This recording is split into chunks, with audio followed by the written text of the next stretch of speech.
Notre foi peut fléchir, mais sa fidélité reste ferme. Pierre renia Christ, mais la fidélité de Christ envers Pierre fut inébranlable. Notre Père céleste ne peut oublier les promesses qu'il a faites.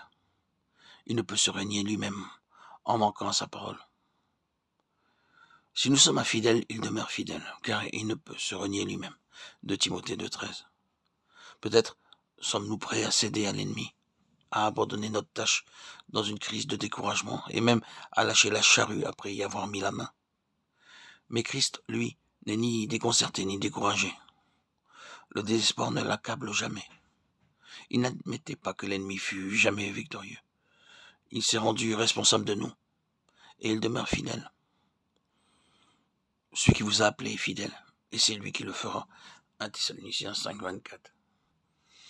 Un jour, en Suisse, je regardais deux jeunes filles traverser un glacier. Le sentier n'était pas tracé.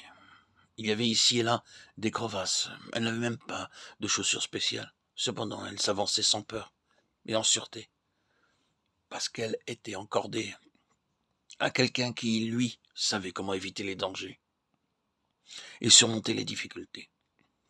Elles avaient confiance dans la capacité de leur guide.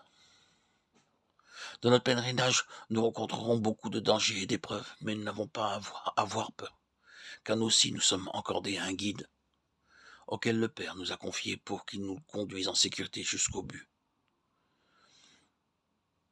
Êtes-vous un enfant de Dieu? En raison de votre fidélité, vous devez être rempli de l'Esprit. Pourquoi ne possédez-vous pas ce qui vous revient? Un honnête homme a trois moyens d'entrer en possession de ce qu'il désire.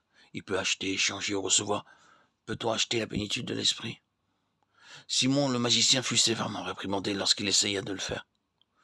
Pouvons-nous faire un troc avec Dieu pour l'obtenir? Le jeune homme riche aurait volontiers échangé la moitié de ses biens pour obtenir la vie, mais il s'en alla tout triste. Avez-vous peut-être essayé de faire une affaire avec Dieu?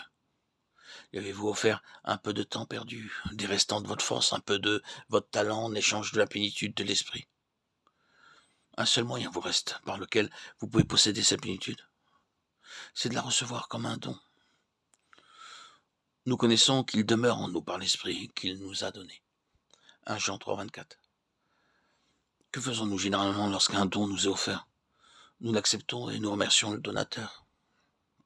Voilà exactement ce que Dieu veut que nous fassions lorsqu'il nous présente ce don merveilleux, la plénitude de l'Esprit.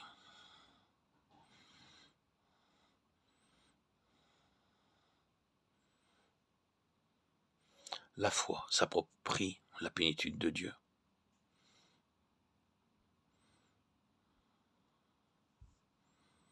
Dieu, le Père, nous conduit en sécurité jusqu'au but.